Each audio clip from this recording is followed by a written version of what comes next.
Hello, everybody, and welcome back to the Bells Must Ring podcast. I am your host, Andrew Rice, here with my usual co host, Arnav Sarkar. A lot to talk about in the world of Rutgers football.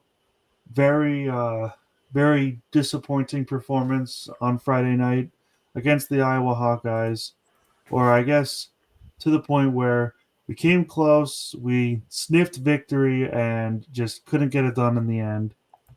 Um, The offense really did prove itself against the Big Ten defense. Ethan Kalikmanis, 24 for 40, 330 yards. Unfortunately, one back-breaking interception at the Mhm. end of the game. We'll talk about that. But two rushing touchdowns, but no passing touchdowns. Yeah, I that's think we're a interesting. little bit surprised about that one, but in all honesty, I feel like with the way the flow of the game went, Rutgers really moved the ball down the field, and when they got into the red zone, they really found themselves in running situations. The running game did not exactly struggle against the Hawkeyes either. You know, Antoine Raymond, 18 carries for 62 yards and two touchdowns. I don't have the stats right here in front of me, but I know that Jashawn Benjamin, he had a pretty solid outing for himself as well. Unfortunately, the running back room is now shorthanded with CJ Campbell being out for the season, likely meaning that Antoine Raymond is going to be the bell cow back from Rutgers for Rutgers from now on. Kind of what we expected. I mean, we didn't expect it this year, but it was what we expected in the future. Um, Especially with Raymond as the bell cow back, it's not something that I deem as like a huge loss for the Scarlet Knights. Maybe we even get to have Campbell next year once he's fully recovered. That will be interesting, especially with Ian Strong probably heading to the NFL after this season. Not many people want to talk about it, but he's a junior who's absolutely lighting it up. Yeah, that is There's true. no reason for him to stick around, especially if he continues on his current trajectory. Right. Um, and especially with the left tackle situation, who knows what's going on there? We could get some more years out of them. So having all these players injured for this season is definitely not great for our aspirations of what's going on right now. But it could turn out all right in the future, surrounding AJ Surace with some proven talent that have done it before. Getting a couple extra years out of these guys, it's hard to say, but that's going off on a way separate tangent. Right. Um, Point is, the offense was really able to move the ball. First three drives, three touchdowns. Um, They didn't go aggressive at the end of the first half. A little bit of a question mark there. Like if you're scoring at will, or if you're moving the ball at will, why not go for it? But really, as Shiano pointed it out in his press conference, the offense was not the reason why they dropped that game. The passing attack was not the reason why they dropped that game. The rushing attack was not the reason they dropped that game.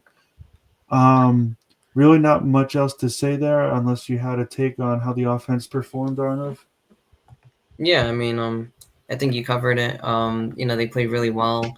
I think it was a big question after like non-conference play whether this could sustain itself in conference play, and obviously it's not going to be 60 points a game, or even 45, or maybe not even 34, but they did score 28, and as Shiano did say, that was plenty enough to win the game. 400 total yards of offense against an Iowa defense who's known as one of the best in the country year in and year out, and that also includes this year. I mean, to be able to score like that on a really good defense really says something about this program, and that probably means they're going to be able to score on a lot of teams, and maybe what I mean, maybe with the exception of maybe the top three, but even then they'll probably be able to score at least somewhat and give themselves a fighting chance. So I mean, no, like really props to that offense, and really it's the passing game. I mean, Kadek Manis is he was pretty on point. Obviously, a little bit step down, but still, he had 24 for 40, like you mentioned, 330 yards.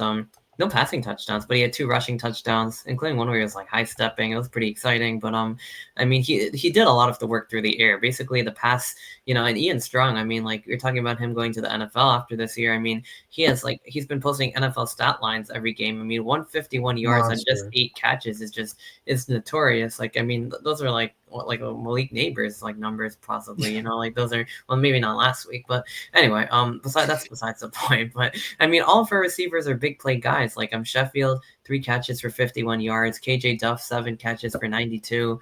Like and then I feel like our run game is starting to slow down a little bit. But we got the 2 touchdowns on the ground, obviously. But obviously Raymond, against a really stout Iowa defense, is going to be all over the run. 3.4 yards per carry, not the greatest, but still okay. I mean, 18 yards, 18 carries, 62 yards. So you got a lot of the tough third downs on the ground. They set up a lot of, like we were talking about in the previous podcast, setting up the run with the pass, and Rutgers did a lot of that. They put themselves in manageable situations, and Raymond took care of the rest. And Benjamin took care of a little bit. I had 4 yards. Caligmanis had decent amount. He had also had 4 yards. He had the 2 touchdowns. But really, I mean, Raymond and Caligmanis, they kind of finished things off.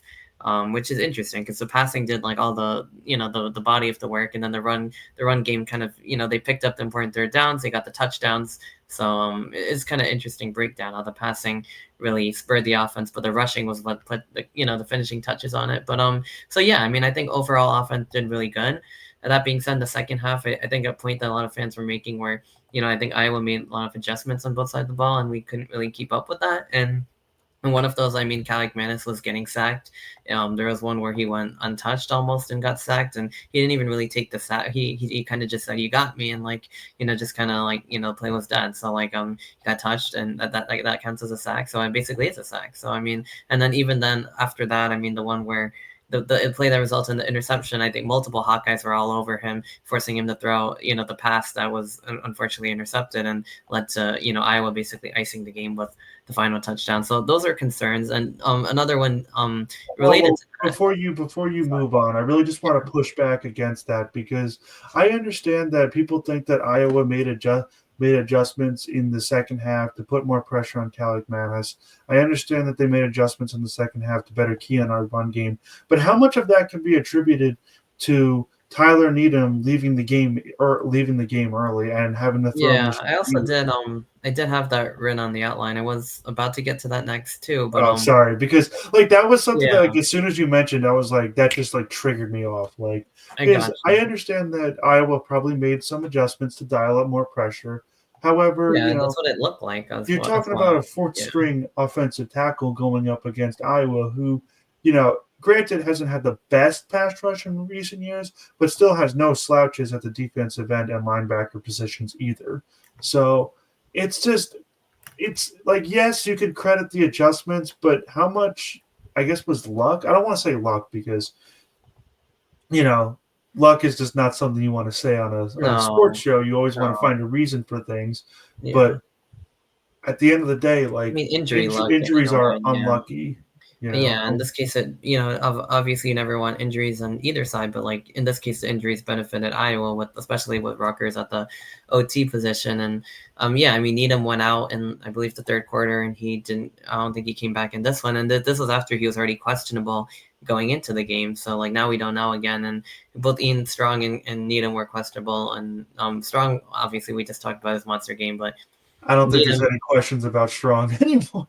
I mean, unbelievable! My goodness. I mean, in the one drive, he had 3 catches for first downs all by himself. He was moving the team down the field, along with 150 yards receiving. It's just on only 8 catches too. That's the crazier part, in my opinion. But I mean, as for our tackle situation, Needham already banged up.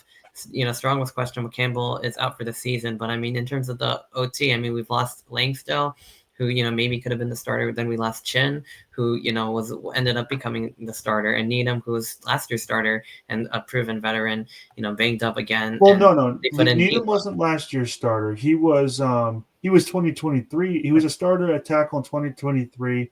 Believe he got injured last year because remember Holland Pierce and Taj White. Yeah. Yeah. So that wasn't before his starter. So yeah. Okay, but yeah, I mean, I guess either way, he's a proven veteran of this team who's started before for Rutgers at OT, and obviously, last year, Pierce obviously was down the NFL, Taj White, who's right now still on the right side, but yeah, I mean, our OT situation is just really bad, and we did talk about that too, Mashoud Giwa. I mean, as good as he looked against LIU, I mean, this is a whole different level of competition. I mean, Norfolk State and LIU are probably very similar in terms of FCS, so maybe, but obviously I this think they're is. actually maybe in the. No, they're not in the same conference. They're not in the same conference, but they're both FCS teams. I mean, I'm not going to make a comparison as to which one's better or not, Right, because right. I frankly don't know. But that's all besides the point. I mean, like, yeah. But I mean, in terms of Needham, or Giwa moving, playing well against Norfolk State, and then but going against an Iowa defensive line who's probably like, I would assume like top, near the top of the country, top of the conference, all that good stuff. And we definitely saw them struggle, and I do feel like, yeah, that definitely got to Kyle Manis. I mean, well, the D line got to him, and even on the play where it resulted in interception, like probably 90% of that was caused by the pressure, and the other 10% was caused by the errant pass and the actual intercepting of the ball, which you have to give them credit for too. But I mean, like that really was, a lot of it was caused by the pressure and the lack of protection, unfortunately. And also, yeah, they made adjustments, they put more pressure, they schemed better, they blitzed, they did a really good job at stopping the run as well. And those are things that maybe Rutgers also needs to work on. Like, because I remember, like we talked about Ohio and like all the adjustments they made, and they almost came back on us. And then now we see this, and it is a little bit concerning. But I feel like there's way more pressing concerns than the offense of this game that really ended up costing them, the win. So, I mean, first of all, the defense, like we should, that was. I mean, they showed some improvements, but they still struggled at the end of the day. I mean, they allowed 38 points to an Iowa offense who, which is just not known for on that side of the ball for being, anywhere near that productive typically, unless they're playing, like UMass where they had 47. But again, like, that's a very, one of the worst. I mean, unfortunately, they lost to an FCS team, and they're probably one of the worst, if not the worst, FBS programs in the country. So, them being able to put 47 on them doesn't really, mean a whole lot. But putting 38 on our defense does, because especially for a team that prides himself in the past on defense, is just it's really unfortunate that, like, with a good offense that scores 28 on a good defense, that we're not playing complementary football. But in the second half, after the game started as a 21-21 shootout, the game slowed down tremendously on both sides, and eventually Iowa got ahead, Rutgers got ahead, and then Iowa, they got ahead again. But a lot of it is just, I mean, Eric O'Neill made a couple good plays. He had a sack. I think he had like a TFL. He had multiple tackles. But the run defense, I think, is a big problem, and just also open receivers and tight ends in the middle and the deep parts of the field, which you'll never see an Iowa deep ball. I mean, we saw one last week, but Yeah, but you we know, saw plenty of we them. saw a few. We saw one connect. We saw a couple on the first drive almost connect, which I think that in itself is concerning. But at the same time, I mean, Gronowski is a championship quarterback at he was from South Dakota State and the FCS, and he comes here, and you can't expect him to just be bad the whole season. Like, like I feel like, like that was going to wear off at some point, and they showed some life against UMass, and they did it against Rutgers. And not only the deep parts of the field, but the middle, the tight ends, the receivers, and then the run defense was just absolutely beyond horrible. I mean, allowing 3 touchdowns to Gronowski, who's a physical runner. I think one of them was maybe from like 10 yards out or something. He just rumbled. Multiple other ones, and then all the backs averaging over 4 yards a carry. I mean, Kamari Bolton, all of these are really good backs, but 4.9 yards per carry. Gronowski, the quarterback, 4.2 yards per carry, and Jazzy Patterson, who's probably their best back, or their second best, or their actual best back, I think, was out with an injury, Xavier Williams. But Jazzy Patterson, 6.2 yards per carry. But I mean, after what we've seen from the first 3 games, against lesser competition, and those running backs doing it, we're not going to be surprised by that. But it's just really unfortunate that, like, this is what the defense is like, and the big plays are a problem, and the run defense is an even bigger problem. So I mean, yeah, I mean, I think that was one of our fears, that Iowa, as bad as their offense can look, that they'd be able to run on us all night, and they made it even worse by not only being able to run on us but also pass on us, and that's a I little bit just disturbing. I just want to point something out real quick, right? Mm-hmm. Shiano mentioned in his press conference that they were really scheming to take away the running backs. And I get your point and everything that you're saying, but with the plays that Rutgers did make, it was not the running backs that beat us. It really wasn't. And here's and Yeah, I here's mean, why. the big plays were actually the passing plays, like Well, not even just that. Not even just that. But mm, he even admitted like their scheming was to take away the running backs. And right. just find it so out there that like out of all the things that we have seen against mobile quarterbacks so far, you know, and he even admitted during his press conference that they didn't scheme right um to take away Gronowski's legs. And you remember when he said that? Like you listened to the press conference too, right? Where he like admitted that no, that they didn't necessarily scheme it right to take away Gronowski's ability to run the ball. And I'm like, what? You know, you knew he was a running Right. quarterback. You We've knew seen we multiple struggled against running games, quarterbacks. Why didn't you like? Why wasn't scheme that for one of the the major concerns? You knew how badly we struggled. You knew he could run the ball. Like, why wasn't right. So what?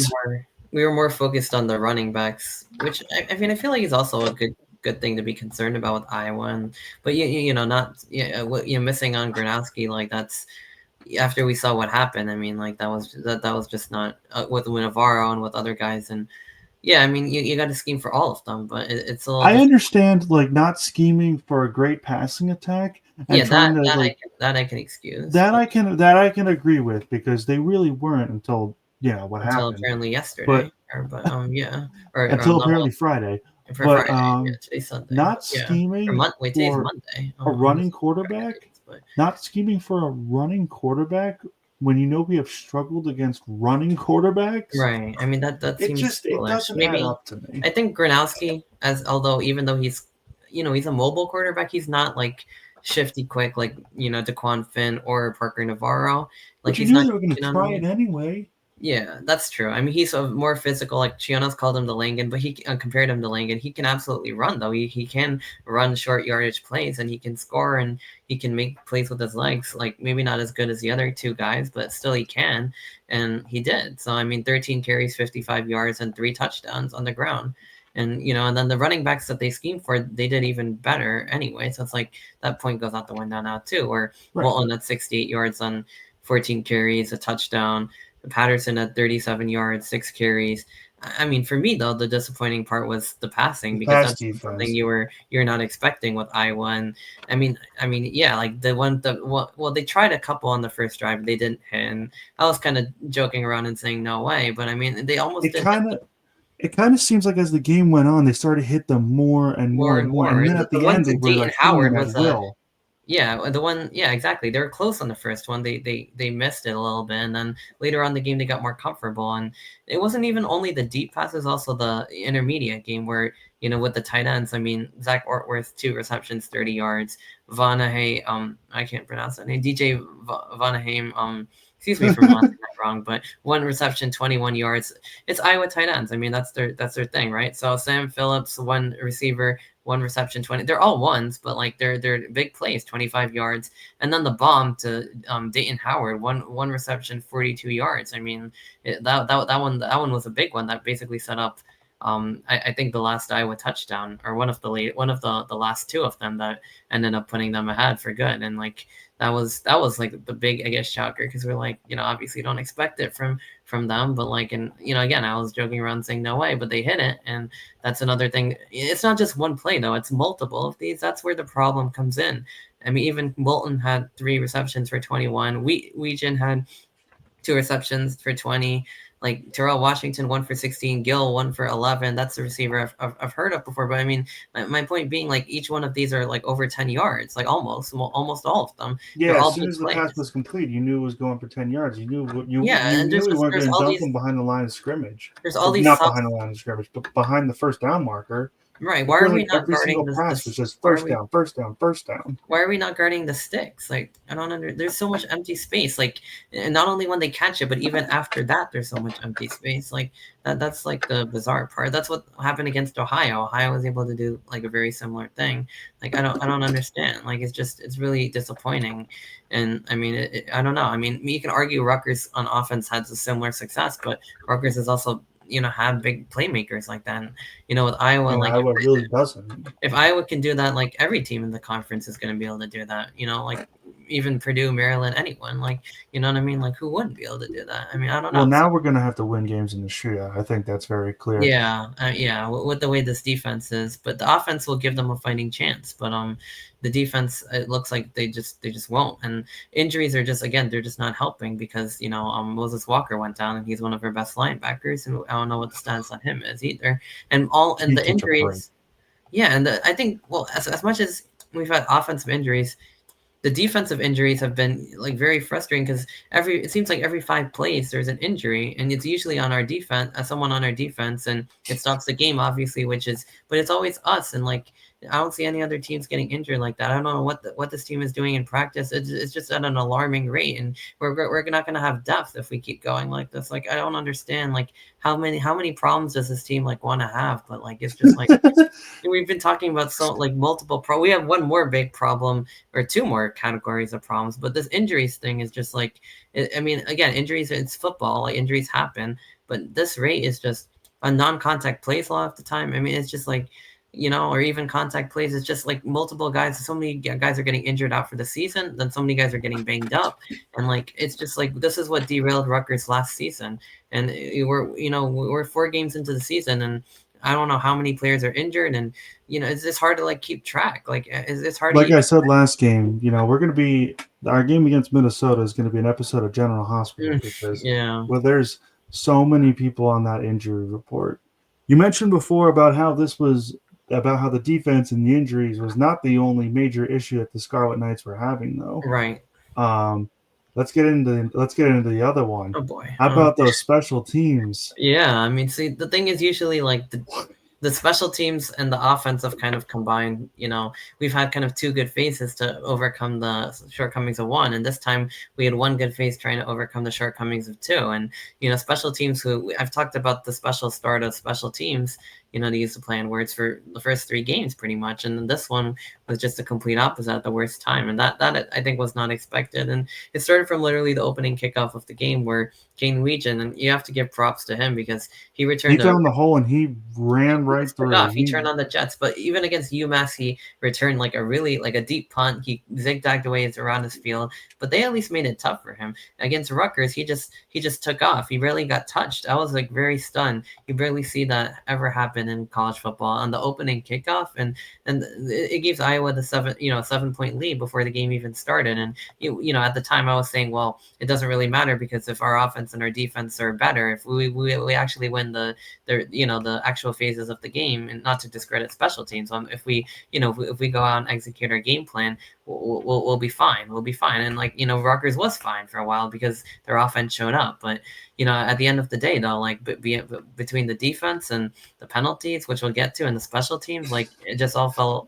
Those 7 points were huge, and not only that, Jay Patel missed a field goal. And this is where the penalties and special teams converge with each other because a penalty pushed him back. He made the first one from 32. Nullified the first attempt and then Yeah, pushed him which back was and he good. missed It it. was good from 32. Then they back him up, and then he misses. I was saying, it's fine, but it wasn't fine because he hit the crossbar, and again, like kicks can happen. We saw Iowa's kicker Drew Stevens, usually a very reliable kicker in his own right, just like G Patel. He missed one too, but it's just like multiple of these things are like piling up and adding to each other. The opening kickoff return for touchdown, 7 points. Jay Patel missing a field goal after a penalty, on a false start. I think it was Kobe Asamoah. Again, I don't want to single like things out, but like these all add up.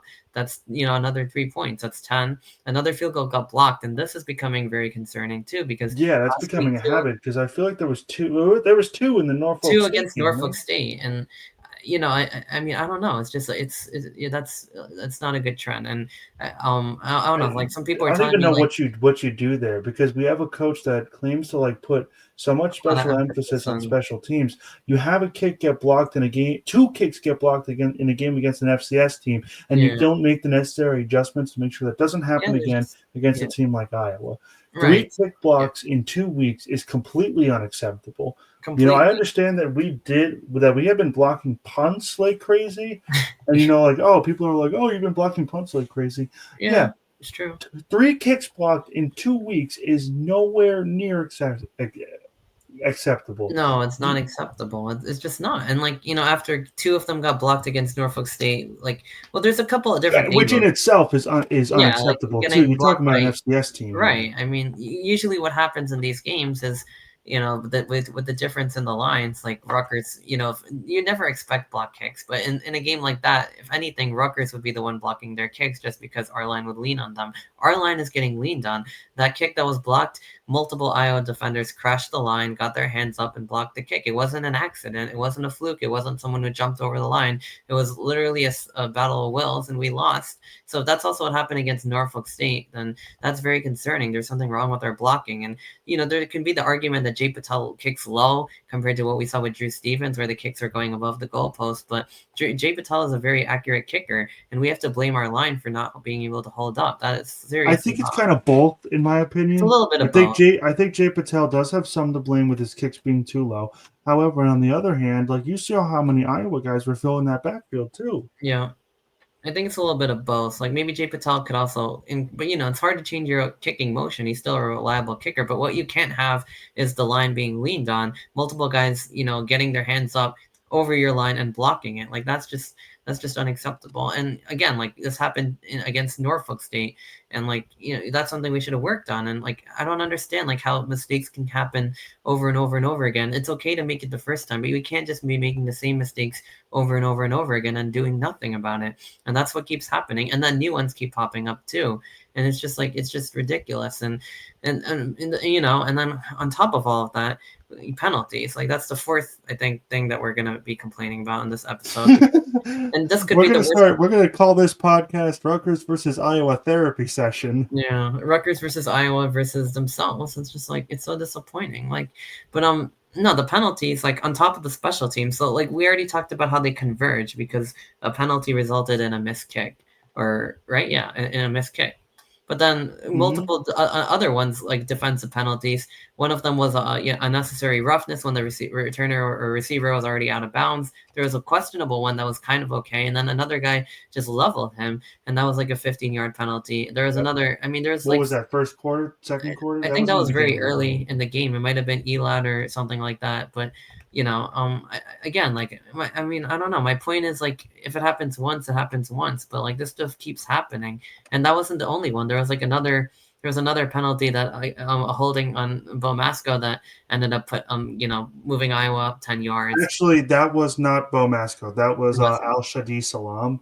No, He that got was the big one that I was gonna get to that one, but yeah, that was the big one was by Al Shadi Salam. oh, That was the okay. defensive. I thought that's what you were alluding to. Oh, Okay, my yeah, bad. I was gonna get to it, but yeah, that was the worst one of them all. Like probably the worst mistake of them all. We've talked about like 15 different mistakes, but that one was backbreaking for Rutgers because it just it It ruined. was completely unnecessary. It was away. It was an away 100% from the out of the play. play. Yeah, it was an away from the play holding foul, so it wasn't even like it impacted the play, and it resulted in Iowa like I mean Rutgers had all the momentum. So after Rutgers and Iowa missed kicks and they started punting and Drew Stevens Iowa they went down the field, they scored a field goal. So it's a nervy game, and then Rutgers goes back and Ian Strong has that legacy drive that I talked about where he had multiple 10-yard conversions and they end up scoring. Antoine Raymond ends up running in a few times. He ends up getting in.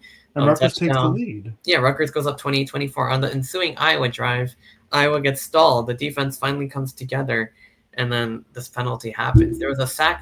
Cam Miller got to Gronowski. He threw incomplete to Jacob Gill, and then Al-Shadi Salam has a hold that's away from the play, and Iowa gets bailed out. So instead of Rutgers getting the ball back in the middle of the fourth quarter with a chance to, at the very least, kill the clock, if not score more points, Iowa stays on the field. And what do? They end up throwing a deep pass, which we already talked about, and they end up and Mark Gronowski ends up running 9 yards and 2 yards. So it's like every little one of these things are adding up. But the big problem was the penalty there by Salam, and now Iowa takes the lead. So then we get it back. We think things are fine, but then Ethan Kayakmanis gets intercepted. So it's just like a culmination of so many different things, and this is what Shiana said. But there's some really big things in there that are just simply inexcusable, like these penalties and these special teams.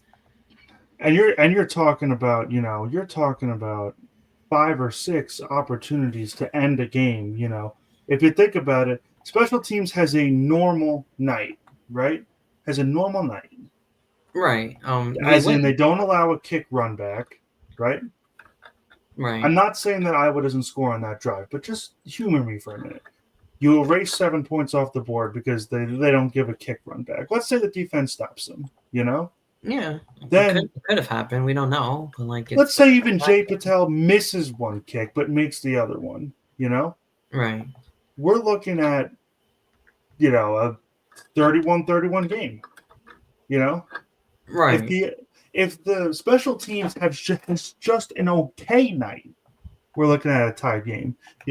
Like I said, Patel misses half his kicks, but makes one. It You know, makes if one we're of talking two. about just an okay night on special teams, we're looking at a completely different ball Yeah, game. we But beat the fact that they that's completely imploded, it cost us 13 points. It gave them 7, and it cost us 6. And guess how many I won by 10.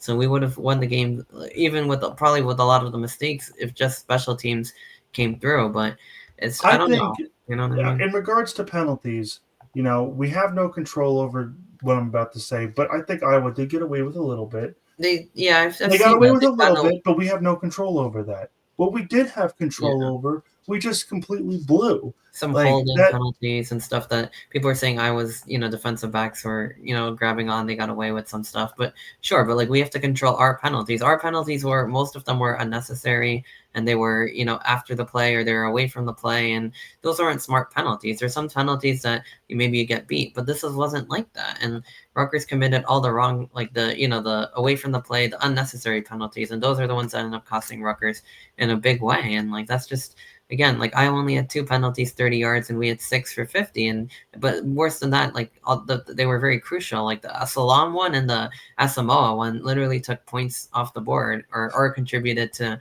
Iowa scoring. And those two, like those two like ended up swinging the game. That's 3 points that Rutgers could have had on the kick, and that's and a then drive Rutgers could have had. yeah, and if Rutgers could have just gotten a drive, like again, we don't know. Maybe Rutgers turns over the ball. I don't know on that drive. Maybe they Even score a if, touchdown. Maybe they like, just take time off the clock. Maybe they end the game the way they did against Iowa. Maybe they give Iowa back the ball with 2 minutes left, and they, their defense is tested, and they get a stop. Like who knows? But like you know what I mean. The fact that they didn't even get a chance is just disheartening.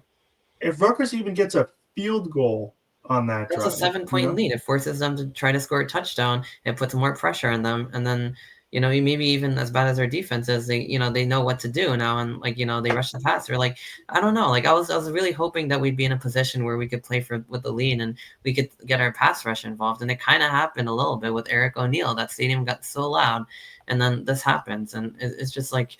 I don't know. I mean, maybe yeah. Like even if we get the ball, maybe we give it back to them. Maybe we don't score, or maybe we even turn it over. But chances are we at least take some time off the clock and we force them to try to score, a game-winning drive. And maybe they do, maybe they don't. And that's like the worst a case whole scenario. different ball game right The there. best case scenario is we run out the clock or we score and we make it even harder for them. So it's just disappointing that we didn't even get that chance, because then Iowa goes up and they score a touchdown, and then obviously the interception happens. But at some point you can't blame the offense, like for to try to mask all these different flaws, like with the rest of the team. And usually special teams is at least on their side, but in this case they just weren't. The penalties were also not on And our side. I'm extremely worried about the special teams in the future. Extremely. It's so strange because again, just like the defense, special teams has always been a strength for even this season they've been a strength, but you can't expect them to block upon every game. You just can't. And there's been so many different mistakes that are not being fixed. And like I don't know, the way this team is, like they might end up allowing another kickoff return touchdown too. And like I just don't know what other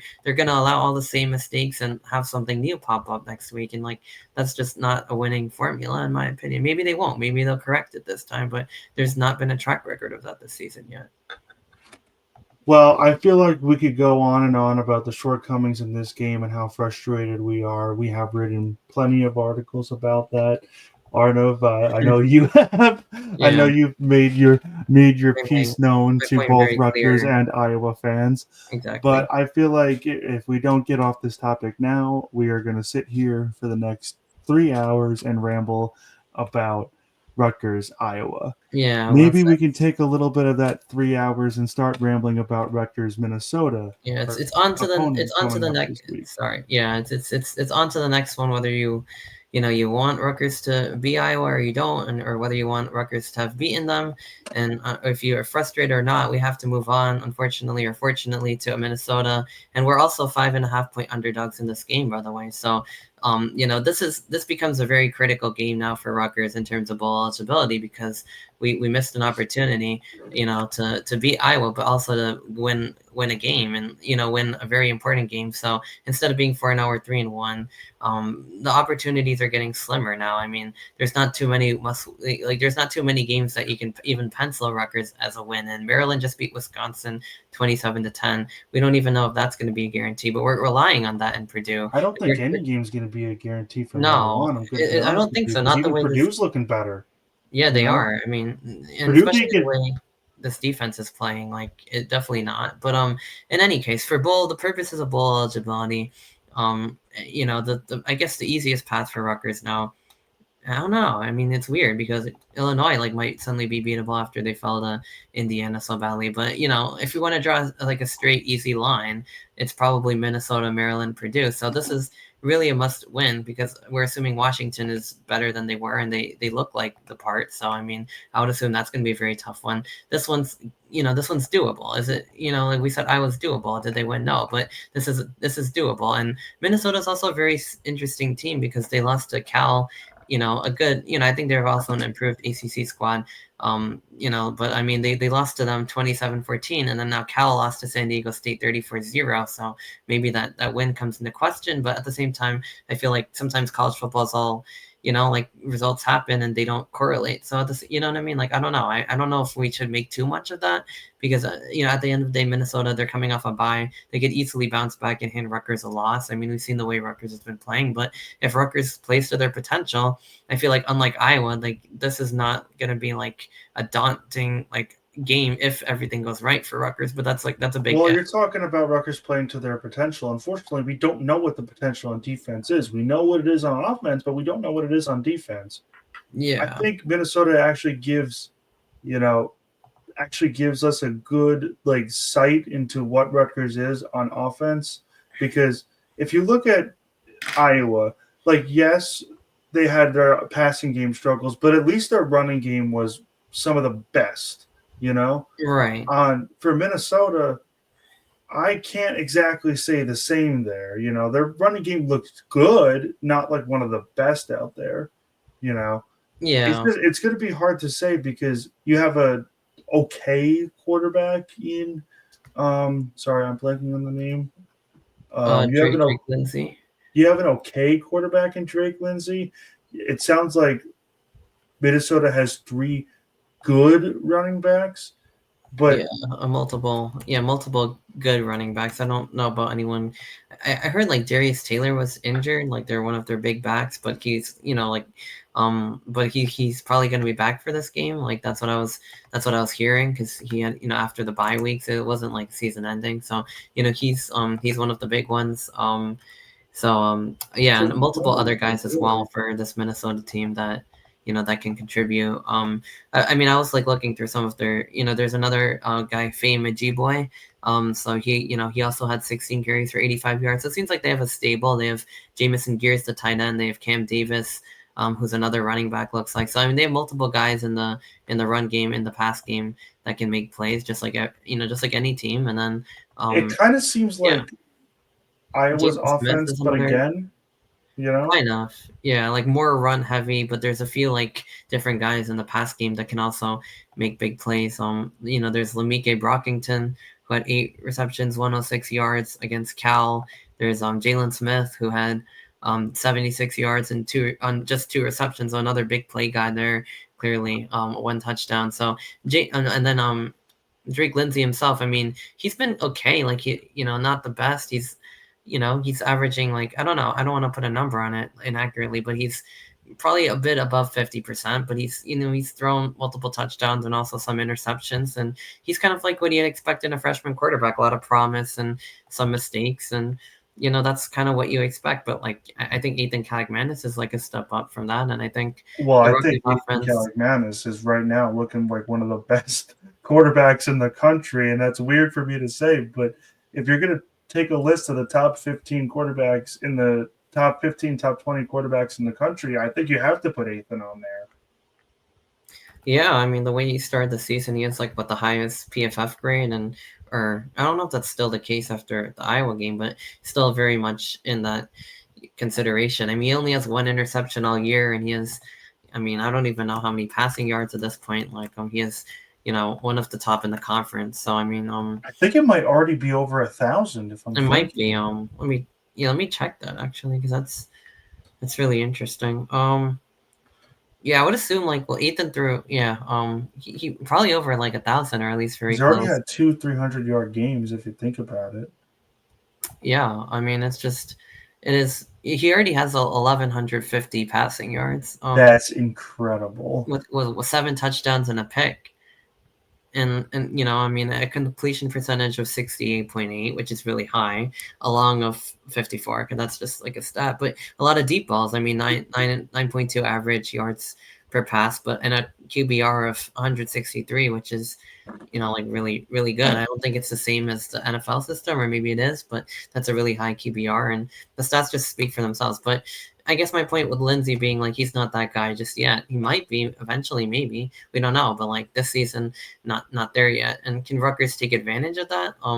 Because I will, yeah, who knows? Like we don't know because the way the defense is, right? So they might not. They might not look. They might make him look really good, but who knows? But like but I will say, like, if you think about it, I do think they are looking a little bit better than Iowa's offense did.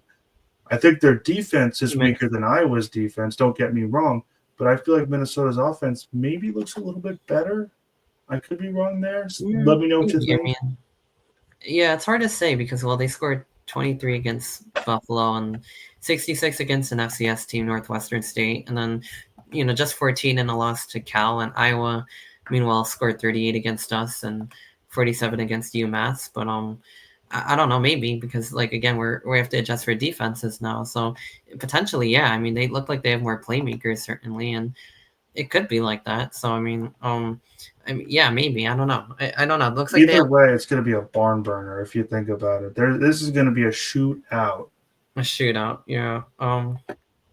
It could be. I don't know. I mean, it probably will be because so again, our defense is the greatest, and their offense looks like they have some guys who can go, and our offense obviously But I looks like also don't think we have some their guys who can defense go. is the greatest. Yeah, I don't think so either. I mean, again, like they allowed 27 to Cal, and college football's weird and relative, but Cal then lost nothing to 34-0 against a group of 5 program in the Mountain West, and I mean I don't know, so we don't know how good these teams are, but yeah, it doesn't look like they have the best defense in the world, and it doesn't look like we do. So and it looks like both teams have playmakers on offense, so it looks like it could be a shootout, at least something similar to what we saw against Iowa. And I mean, yeah, and then on the defensive side, they have Anthony Smith as the D lineman, Corey Parrish, the safety. I think people know who he is. I mean, I think those are a couple of the guys to watch out for on the Minnesota defense. There's probably others, but just to keep an eye out, I guess. And we have to game plan correctly. I guess that's probably the more important thing. But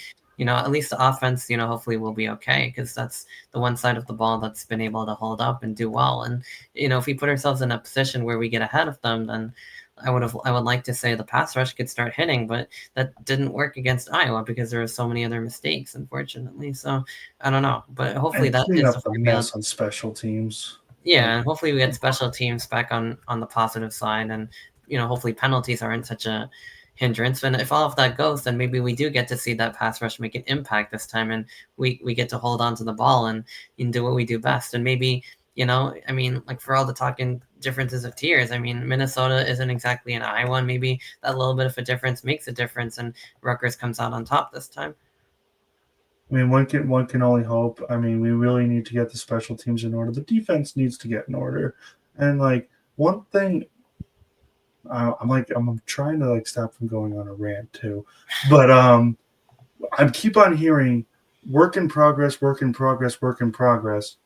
We're 4 weeks into the season and we have seen marginal improvement at best. You know, we're Yeah, four very weeks into the very season. marginal. We have seen marginal improvement at best. Like it's like work in progress, work in progress. What's the point of the offseason then? These teams Right? were ready to go by 3 weeks into the season. What are we doing? You know, why Yeah, aren't we ready to go? I understand there's transfers. I understand that there's young, a new system. young talents adapting to a new role. It does not matter. These other teams, Right, they're all ready were to go. ready to go They're not. after they beat their FCS teams. Why aren't we? Right. Sorry, I don't mean to keep cutting you off, but No, I mean, no, I get your point. Like, why are we the only one? Like, it feels like we talked about injuries, that being maybe that's a strength and conditioning code switch that we made. Maybe that's not going so well like we thought it would. I don't know. I mean, that's one thing. And special teams, maybe that's a one-off. Like, we don't know yet. But the defense has been like a consistent problem. Like, and it's just getting worse. And like, we're not executing. We're not cleaning up mistakes. The run defense is horrible, but the pass defense is very faulty as well. And like, I just don't. We're not guarding quarterbacks. We're barely getting pressure. We're not doing like a single thing right. Like not one. Like I just don't understand it. Like I mean, it's this just is no longer the dark side. yeah, exactly. They haven't said that in the stadium like the entire season, and there's a good reason why. So I don't know. Maybe they saw the defense and the way they're playing. They took that label away. I don't know. Maybe we'll get it back next year, but it's just so disappointing. Like I remember making that joke, but like I mean, like maybe It's like kind of true. when Harris Semiak comes back with UMass, maybe we'll finally have that label back for even if it's just for a game. Like I don't know, like we're definitely don't we're not probably not gonna get we're not gonna get it this year. I don't know. Maybe he took that one and left. Maybe that was their thing, or so. I don't know what the reason is for that. But I just know that our defense doesn't represent the dark side anymore either. So it's just disappointing. And like who's to blame for this? Like Rob Smith coming in as the DC. I Multiple. mean, I mean, he's probably the primary guy. I mean, he's the one who, with the, making the play call. Sparber coming in, Zach Sparber from JMU. So that's a his linebackers co-coordinated haven't looked system. great either. Yeah, exactly. But I guess who's like more responsible? Are they both? Like, is it the scheme? Is it the execution? Is it the players? Like I feel like it's Is probably it more a of defensive this. line? I mean, Well, yeah, all the coaches that they hired over there. Who knows? you don't know which part of like it is. It is, but is it the D line? I mean, isn't great, but I mean, like the secondary, I feel like it's probably like maybe the worst of all. But at the same time, might be the D line because of the running games, and I feel like that's the. I don't know. I mean, I don't know. I would like to chalk it up to one thing. Maybe it's the scheme. Maybe it's the coordinators. Maybe it's the players. It's probably a little bit of everything. So it's probably a little bit of everything. But I don't know why we can't adjust to this. Like I don't. It doesn't really make a lot of sense to me. Like why this is so like because Rusciano said like they both of his coordinators run a similar they've run similar schemes at their other programs and they brought it in they brought new things in but it's overall the same coaching tree it's overall a similar scheme with a few new things so why is it so difficult this is Shiano's team at the end of the day he's a defensive minded coach like how far Special off are teams we minded coach. Wait, what? Hey, that A special too. teams Yeah. minded So coach too. where is that? Like, where's the special teams mistakes coming from? Where are the defensive mistakes coming from? And it's okay to do it once, but why are we not fixing it? Like, that's the problem. That's the bigger problem here.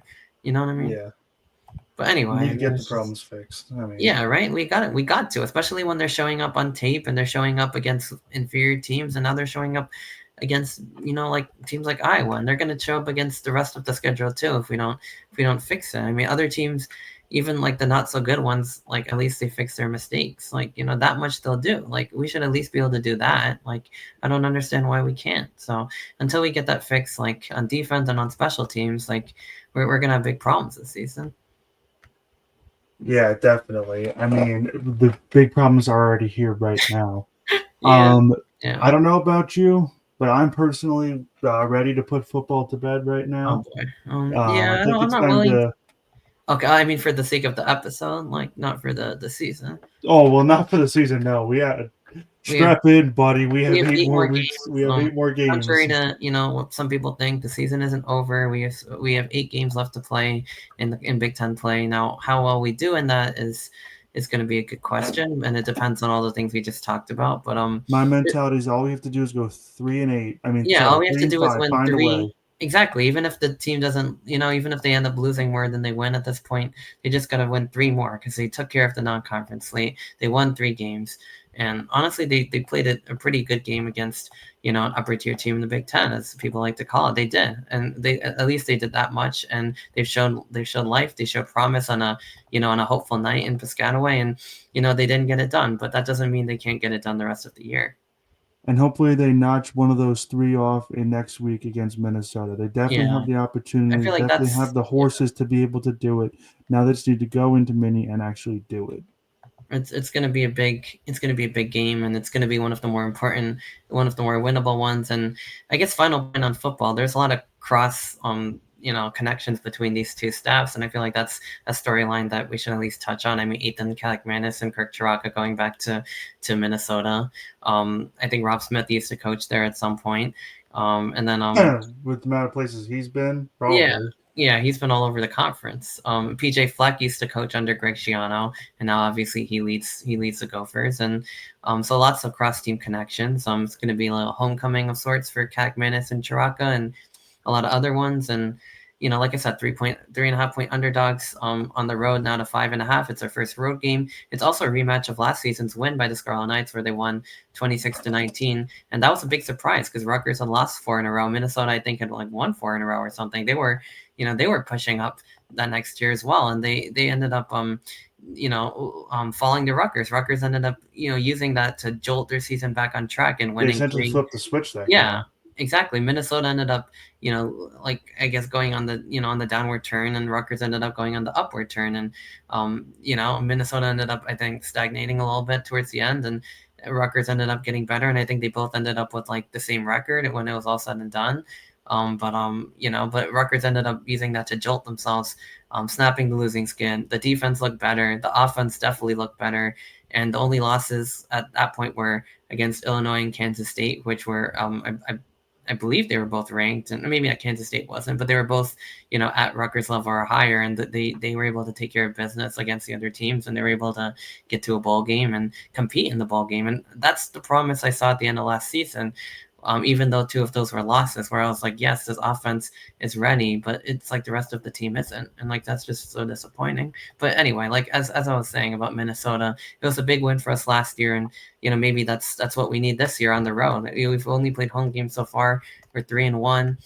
Like I said, big night for Rutgers fans. We didn't get it done. We didn't change the narrative, but we go on the road now. Can we win on the road at Minnesota and maybe at Washington? And if we can get out of the stretch even I was four going and to say, if we we'll get be in good shape. momentum at Minnesota, who knows what happens next week at Washington? Yeah, well, we got to buy, but I mean, and they don't. So yeah, exactly. Momentum's a real thing. Like we can either let this Iowa loss destroy us and send us to 3-3, or we can, turn it around, go to 4-2 or 4-1, and then maybe even go to 5-1. But even if we end up 4-2 out of the stretch, Rutgers will still should be on pace for bowl eligibility, and that's the most important thing.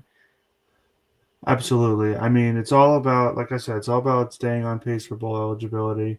I think your predictions of 6-6 on the season, Yeah, your it's original predictions, a not lot more looking too accurate good. than mine now, because we Yeah. went back and forth about that Iowa game. I You know, I turned out to be flipped. I think right. yeah, I guess my Um, pessimism unfortunately was right and in the end, and we you didn't. cursed us, okay? Come on now.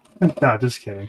Yeah, Um, it's all right. I mean, I went back and forth. I think I originally predicted a win, and because why not, and then a loss, and then later a win. But I thought, I don't know. I thought between Gronowski's ineptitude, like I thought that was a major factor that could have swayed the game in the right direction for Rutgers. If Iowa could match Rutgers' passing attack, they basically match everything else that Rutgers does, they would win. But because of that, I saw an opportunity, and Rutgers seized it. But again, the rest of the team was just so bad it just didn't matter. So anyway, point is they mhm. lost to Iowa.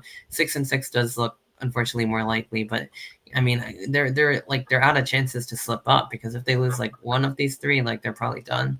So that's going to be the problem. So we gotta at least win this one and then see what happens in Seattle. Absolutely. Moving on to some other topics that we wanted to cover. We want to touch into the non-revenue sports. Unfortunately, at least from the soccer point of view, things are not much prettier from here.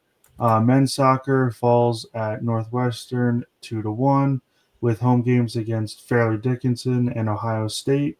Wait, that is Fairleigh Dickinson, right? Oh FDU. yeah, FDU. I just It's wanted to be sure. yeah, Okay. yeah. It's not a And Ohio State coming up. yep. I know I'm not an expert on the Fairleigh Dickinson soccer team. I believe that probably should be a win. Ohio State sounds like a whole different dragon. To my knowledge, they're one of the better teams in men's soccer. And then on the women's side of things, currently they're 3-1-4. A lot of draws if Yeah, you a think about lot. it. Yeah, Um, the 3-1-4. The last game, sorry, 2 games ago, they fell at Minnesota, but picked up their first Big Ten win, 2-0, 2-0 against Indiana, right. and they are going to be going out west to take on UCLA and USC. So hitting the not the Sunshine State. Yeah, no, the Sunshine State, right? Isn't that Florida? I mean, What's what's California. Florida? Sorry, I don't know. What is the Golden State, right? the Yeah, Golden the State. Warriors. Yeah, Yeah. Sunshine State's Florida. Yeah, Golden that's State's Florida. So they're California. going to the West Coast. They have a wonderful trip to UCLA and USC coming up. So obviously that sounds like a good time, but it's also some, I would assume, good programs out there on the West Coast in women's soccer. And, Well, you know, hopefully we pick up some wins against the California girls. yeah, exactly. So a lot of just too many draws, like 3-1-4, and then 1-1-1 in the bag. It's interesting, but we stopped that skid though. We ended up unfortunately losing to at Minnesota, where our football team's going to be this weekend, and then we came back home and defeated Indiana, the Hoosiers. So that's that's always, I guess, a good one for Rutgers too. So they snapped the losing skid and the draw skid, and they got back in the win column, which is obviously so important. And then men's is actually looking like kind of ahead of the women's, which I feel like is a little bit of a change given like what what we've kind of expected over the last few years, I would say. But either way, I mean, men's soccer is 4-2-1, 1-1 in the conference, but they did lose to Northwestern, so I guess that was their first. Oh wait, well, no, 2 losses and a tie. So their second loss of the season. But they have a chance to bounce back now against Fairleigh Dickinson. They kind of have a couple of non-conference games mixed in before the Big Ten slate really takes over, and then they have OSU, which is obviously Ohio State. So they're kind of mixing it in. I think after that they have like Monmouth, and then from there on forth, then they have at Michigan versus Wisconsin. So then at Maryland, full Big Ten play. So they kind of have a couple of non-conference because they started a little bit later than the women's. But 4-2-1, 1-1 the big. Women's is 3-1-4, 1-1-1 in the big, which it's almost like a tongue twister. But anyway, so like yeah, I mean we'll see how these soccer programs do. It's like it feels like the men's team's kind of ahead of the women's team slightly, but either Well, way, I that mean Joshi kid, yeah, talk Josiah about a Straub talent. is Like, just insane. Like the way he's been scoring goals, and I mean, it's just like I don't know. Like I haven't really seen too much anything like that in a long time over here. And I think our goaltender, you see on Sierra and Dalton also, is also pretty solid. And then Matt Acosta, he's been like a glue guy for this program. So there's multiple guys on this team. There's a lot of transfers. Like this men's team's looking like kind of pretty decent. So yeah, I mean in any case, but yeah, I mean that's pretty much where men's soccer is. Women's soccer, a bit too many draws for my liking, but chances are they'll have a chance to improve. Then they did they by winning against Indiana. So we'll see how they do on the West Coast. Some of the other non-rev sports, volleyball off to a sizzling start. They're 8-3. Last non-conference meet of the season, I think they swept like both of their last 2 meets, including the one at home, and then they ended up going on the road to Coppin State, beat them 3-0. But then they ended up getting a 3-0 themselves, like against host George Mason at the Patriot in Vine, Virginia. So, it could happen to anyone. I guess a question about volleyball. Is this good start because of the opponents they're playing, or have they improved? Because last year they were like I think 6-25. They've already exceeded their win total, but they've also not really played any ranked teams, and even then they've still lost a few, but they've also won a lot. So now the schedule gets way tougher. They play at Wisconsin, well Columbia first at home. Hopefully that's a win. But then at Wisconsin, who's 8th in the country, and at 11, Minnesota. A lot of teams going to Minnesota, but those are ranked opponents. And Big Ten plays one of the best conferences in volleyball. I believe Penn State won the national championship last year in that sport. Nebraska is ranked number 1. They're a perennial volleyball team, really good one. They sell out like their basketball stadium for that. I think they sold out their football stadium for that. So they come here, maybe that's a game I go to. But I mean, I guess the point being like I don't know. I guess we'll find out if volleyball's for real or it's just a cushy non-conference start. And I think the same question can be attributed to field hockey because they're 17th in the country, but they're only 4-4. They've beaten, I think, every non-conference or every Well, unranked you got team, to give field and hockey some credit too. They did they are beat a ranked ranked. UConn team, right? They did beat one. They did beat a ranked UConn team, but they're 4-4 overall. They beat New Hampshire 6-2, but they fell to 18 Monmouth 4-2, and they're I believe 1-4 against ranked opponents this season, with their only Yep. win being against UConn. But then pretty good against the unranked, which obviously that's expected no matter what the sport is, because you're gonna lose to better opponents and beat like the ones that like you should beat or that are like way worse than you. So that's expected. But I mean, with the schedules for volleyball and field hockey getting tougher, like I just wonder is like is this like fool's gold again, or is this like the football conversation? Like, is volleyball gonna like take a huge step back, or are they gonna be okay? Is field hockey gonna be able to survive I'll in Big take a Ten I'll play? take Like, we don't know. I'll take a defense for field hockey here. You're talking about the schedule getting harder. Their 4 losses are against ranked teams. How is the schedule going to get harder? Yeah, that's true. You I think know? like with field hockey, the thing is they played a decent amount of non-conference teams that are pretty good. They've also they've also fallen to. I mean, they play more like better teams in the Big Ten. Basically, like I think 6 of their last 9 are ranked opponents, and as well as That's what I'm saying. Like, yeah. So how's the schedule it's going to not get really too. harder? I guess it's not really too different. Well, volleyball is going to be very different because we go Yeah. from basically unranked everybody to almost everybody being ranked. Field hockey is like a mix. We've had unranked and ranked, and now we're gonna have again like unranked and ranked, but probably more so ranked. But I guess in field hockey maybe then I guess we know what to expect because we've already seen it.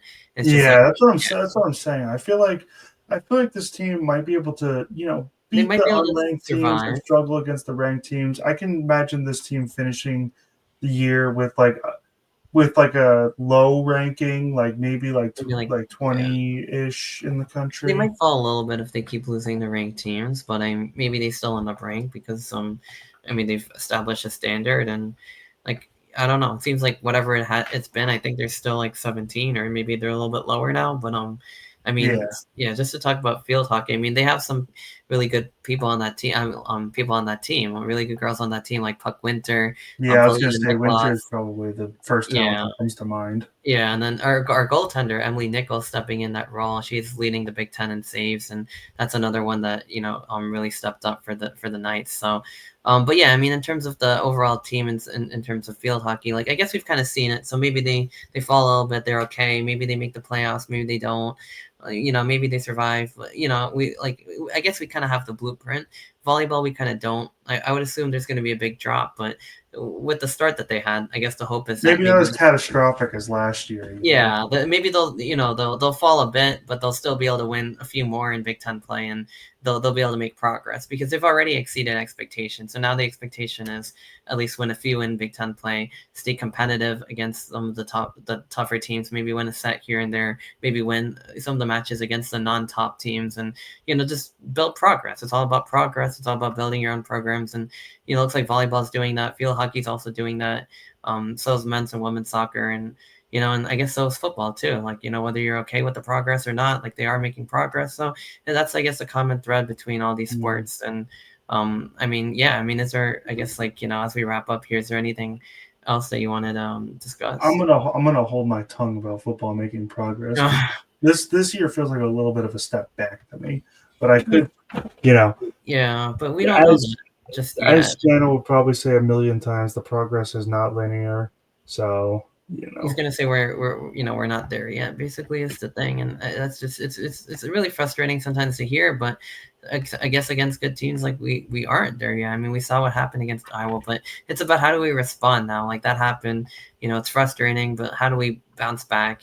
How do we move on? Can we, are we gonna let that like take more? Are we gonna let that demoralize us and like cause other losses? Or are we gonna rebound and learn from what we did wrong and how we can beat other teams? By implementing the right yeah, strategies. And if we can do that, then an Iowa loss becomes one loss, and we might end up with. I think we lost Arnav a little bit there. So yeah, no, what he was saying is that the Iowa loss is pretty much one loss. Um, you Yeah. know, we lost you a little bit there. I just kind of filled in the gaps for you. I said the Iowa loss is just one loss. Right. If they're able to rebound appropriately, I will say that this loss did not expire confidence that they will be able to do that, but not to keep beating a dead horse. Um, with football not probably not having its great year, it's a perfect opportunity to check out these other non-revenue sports on campus. If you're a Yeah, sporting definitely. person, you're gonna have a good time. Go out, show support, show your R, all that. Yeah, I love the show your R. But yeah, I mean, you're absolutely right. I mean, it's up to us, like in terms of football, like whether you want this Iowa loss to, whether the team wants it to, destroy them and take away motivation and confidence, or whether they can actually learn from the mistakes and they can go out and get a win at Minnesota, and who knows about Washington. And if they can put a few more wins together, they at least salvage the season. And if they don't, then they don't. So, but we don't know. But I mean, we'll see. They have the potential. It's still all in front of them if they want it. And absolutely about the non-revenue sports too. I mean, like, go check them out. There's a lot of great. It's not just football. There's a lot of great fall sports between soccer, volleyball, and field hockey. And we'll get to wrestling. We'll get to basketball when we get to that. And there's a lot. There's a lot of other sports that go on this campus that also deserve their fair share of love. And we at On the Banks, obviously, like, we want to support that, and we do, and we want to talk about that. But go enjoy what that's worth, because there's multiple programs right now that are worth our attention and time. So yeah, absolutely. I mean, let's see how they all do going forward. Yeah, and I can't wait to see how football makes adjustments from this game, and how the non-revenue sports continue to progress throughout their season.